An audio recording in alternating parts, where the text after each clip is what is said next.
देश में बहुत निकल आए। न ये सड़क इसके बाप की है और न ये मोहल्ला इसके दादा का। इसकी गर्मी तो देखिए।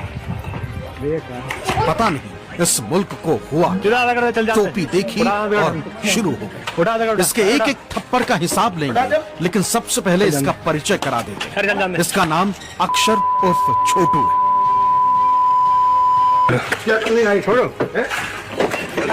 कहा जा रहा है कि ये बजरंग दल का कार्यकर्ता है। अब समझ ही गए होंगे कि इसके शरीर पर चर्बी और गर्मी आई कहां से है। कोई रोक भी नहीं रहा है, पीटते चला जा रहा है। रोकेगा कौन? जब समाज के नस नस में नफरत का जहर फैला दिया गया हो, तो फिर ऐसे गली के गुंडे बजरंग दल का कार्यकर्ता बनकर सड़क पर गुंडागर्दी करते हुए दिखाई तो देंगे। इसका एक एक थप्पड़ इस बुजुर्ग के गाल पर नहीं पड़ रहा, इसका थप्पड़ हमारी तहजीब पर पड़ रहा है। आगे की तस्वीर तो और भी हैरान करने वाली है। ये देख, थोड़ी दूर ये बुजुर्ग आगे बढ़ता और फिर थप्पड़। टोपी उतरवाने का मतलब क्या? कितनी नफरत करते हैं ऐसे गुंडे दाढ़ी वाले और टोपी वाले। थोड़ा सीन बदल दिया जाए और थोड़ी देर के लिए सोचिए, कोई पगड़ी वाला ऐसे ही मुस्लिम बस्तियों में जाए और उसे बिना बात का थप्पड़ ऐसे ही उधर से कोई गुंडा लगाए और फिर बोले पगड़ी उतार। तब क्या? टोपी और पगड़ी इज्जत का प्रतीक होती है और बिना बात ऐसे किसी को थप्पड़ मारोगे और बोलोगे टोपी उतार। इसी पगड़ी और टोपी के लिए लोग कटनी मरने को तैयार रहते हैं और बीच गांव में ऐसी बेइज्जती। अब ये भी जान लीजिए आखिर हुआ क्या।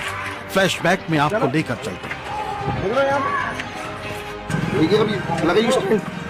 दरअसल हुआ 15 फरवरी को दोपहर 2:30 बजे बदायूं के इस्लाम नगर थाना इलाके के रुदायन कस्बे में ये गली का गुंडा अपनी स्कूटी से जा रहा है।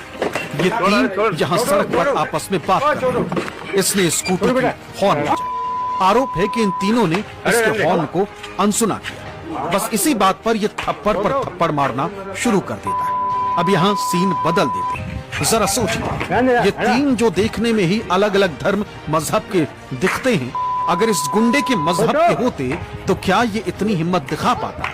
अगर हिम्मत दिखाता तो तीनों यहीं मिलकर इसका पक्का इलाज कर देते।